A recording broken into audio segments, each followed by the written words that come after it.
दोस्तों शुरू करते हैं एक्सरसाइज 6.6 से क्वेश्चन नंबर 1। इन फिगर दी हुई है आपको बुक में।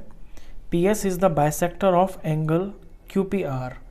PS जो है वो QPR का बाइसेक्टर है। बाइसेक्टर यानी कि ये इस पूरे एंगल P को दो बराबर हिस्सों में बांट देता है। Of triangle PQR। Prove that, आपको प्रूव करना है QS upon SR is equal to PQ upon PR। QS upon SR is equal to PQ upon PR। ये चीज़ आपको प्रूव करनी है। अब इस क्वेश्चन की स्ट्रेटेजी ये है कि सबसे पहले ना इसमें आपको एक कंस्ट्रक्शन करनी पड़ेगी, और कंस्ट्रक्शन इस तरह से करनी है कि इस PQ लाइन को आप ऊपर बढ़ा दीजिए,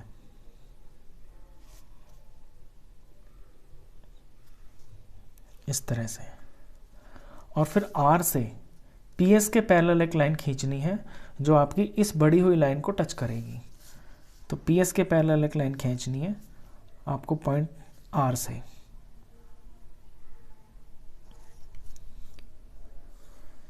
इस तरह से मैं इनका कोई नाम दे देता हूँ। मान लीजिए मैंने इसका नाम T रख दिया। तो इस कंस्ट्रक्शन को आप इस तरह लिखेंगे लैंग्वेज में, construction draw RT parallel to SP के पैरेलल आपको RT बनानी है। Draw RT parallel to SP,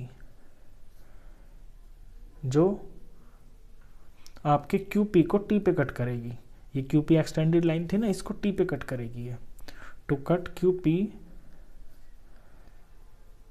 produced at T। जब QP को T तक बढ़ाया तो ये T पे कट करेगी।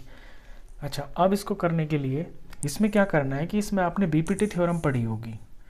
अब आप देखेंगे कि जो PS है वो TR के पैरेलल है, तो इसमें BPT थ्योरम लग जाएगी, यानी QP upon PT, QS upon SR, ये चीज़ इसमें लग जाएगी। लेकिन इसको लगने से आपकी रेशियो क्या आएगी? आपकी आएगी QS upon SR is equal to QP upon PT। लेकिन आपको इस PT की जगह पे ना आपको PR चाहिए, यानी यहाँ पे बस इतना सा फर्क है, बाकी सब कुछ ठीक है। तो अगर मैं PT को और PR को इक्वल प्रूफ कर देता हूँ तो मेरा क्वेश्चन हो जाएगा। तो इस क्वेश्चन के अंदर ये टारगेट रहेगा कि इस PT को आपको PR के बराबर प्रूफ करना है। तो चलिए शुरू करते हैं। प्रूफ में सबसे पहले इसमें कुछ एंगल्स का यूज़ होगा। मैं उनके नाम रख लेता हूँ। इसका नाम 1, इसका नाम 2, इसे मैं 3 रख लेता हूँ, और इसे मैं 4 रख लेता हूँ।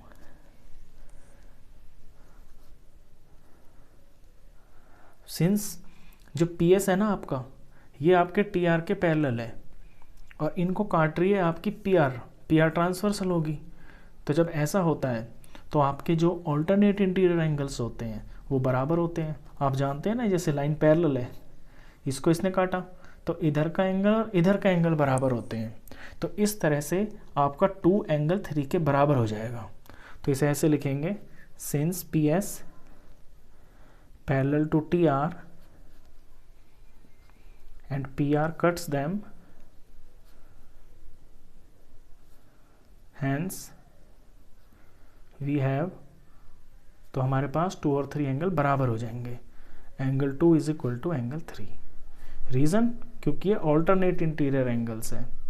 Alternate interior angles, lines parallel हो, कोई ट्रांसवर्सल उन्हें काट रही हो इस तरह, तो ऑल्टरनेट इंटीरियर एंगल्स आपस में बराबर होते हैं।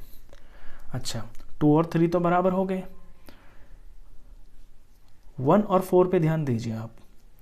देखिए, एंगल 1 और एंगल 4 आपस में बराबर हो जाएंगे क्योंकि ये क्रॉसपॉन्डिंग एंगल्स हैं। क्रॉसपॉन्डिंग एंगल आप जानते हैं, जैसे कि ये 2 लाइंस पैरेलल हैं, ये कोई ट्रांसवर्सल काटा इसने, तो एक ही तरफ के एक ही प्लेस वाले, यानी कि ऊपर वाला, अगर मैं राइट साइड ले रहा हूँ तो राइट साइड में ऊपर वाला एंगल और इस लाइन के ऊपर राइट में ऊपर वाला एंगल, इस तरह के जो पेयर होते हैं ना, ये कॉरस्पॉन्डिंग एंगल होते हैं। तो जैसे इसका कॉरस्पॉन्डिंग इसके नीचे वाला हो गया लेफ्ट साइड में, तो ये भी आपके कॉरस्पॉन्डिंग है। ये दो लाइंस पैरेलल जा रही हैं, ये एंगल 1 इसके ऊपर की तरफ है और एंगल 4 दूसरी पैरेलल लाइन के ऊपर की तरफ है, और QT आपका ट्रांसवर्सल। तो 1 और 4 आपस में बराबर हो जाएंगे। Angle 1 is equal to angle 4। Reason corresponding angles.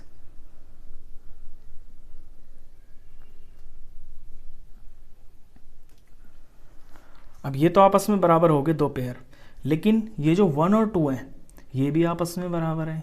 क्यों? क्योंकि जो PS है ना आपका, वो इस एंगल P का बाइसेक्टर है, तो 1 और 2 तो आपस में बराबर होंगे।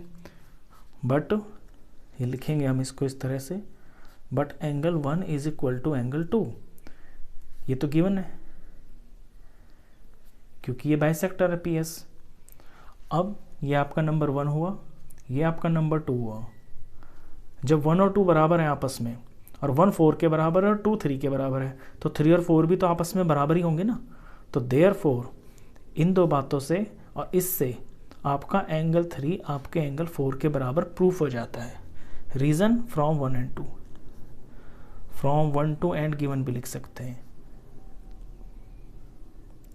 तो अभी तक हमने ये किया कि एंगल 3 को एंगल 4 के बराबर प्रूफ कर दिया, और एंगल 3 को और एंगल 4 को अब आप देखें अपने इस ट्रायंगल में PTR के अंदर। देखिए PTR ट्रायंगल के अंदर आपके दो एंगल बराबर हो गए। जब दो एंगल बराबर हो गए तो इन एंगल के सामने की जो साइड्स हैं वो भी तो आपकी बराबर हो जाएंगी। ये तो होता है रूल कि angles sides opposite to equal angles are equal. तो इन दो साइड्स को इस तरह से प्रूफ कर देंगे। तो ट्रायंगल का नाम लिखना पड़ेगा पहले। इन ट्रायंगल PTR PT बराबर हो जाएगा PR के, और रीजन इसमें ये लिखेंगे sides opposite to equal angles are equal. Sides opposite to equal angles are equal. ये हमने अपना काम कर दिया, जो हमें हमारा टारगेट था शुरू में उसको हमने बिल्कुल ठीक प्रूफ कर दिया। अब तो बस रिजल्ट निकालना है। तो उसके लिए सबसे पहले आप BPT का यूज करेंगे अपने पूरे ट्रायंगल में। तो लिखेंगे now in triangle QRT we have, देखिए आपके QRT के अंदर PS पैरेलल है TR के, तो इधर से QS अपॉन SR, इधर से QP अपॉन PT, ये रेशियो बराबर होगी। मैं लिख सकता हूं QS अपॉन SR बराबर होगा QP अपॉन PT के। क्यों? By basic proportionality theorem. BPT theorem यही तो थी सबसे पहली, तो बाय BPT। बस सारा रेशियो सेम टू सेम है, बस वही शुरू में आपको PT की जगह PR लिख देना है। यहाँ भी आपका आंसर आपको दिख रहा होगा, कुछ चेंज नहीं करना। QS अपॉन SR ऐसा ही है क्वेश्चन में, इज इक्वल टू ऊपर QP भी ऐसा ही है, और नीचे PT की जगह पे आपको लिख देना है PR। ये मैंने लिख दिया PR। क्यों? क्योंकि ये हम ऊपर प्रूफ कर चुके हैं। मैं इसका नंबर 3 डाल देता हूँ, फ्रॉम 3। यही आपको रिजल्ट निकालना है। तो ये चीज़ प्रूफ हो गई, देयरफॉर हैंस प्रूव्ड। तो इतना सा ये क्वेश्चन था। आई होप आपके क्वेश्चन अच्छे से समझ में आया होगा। वीडियो अगर अच्छा लगा हो तो प्लीज़ से लाइक करना, शेयर करना, और 10th क्लास का कंप्लीट मैथ्स पढ़ने के लिए आप इस चैनल को भी सब्सक्राइब करना। Thank you.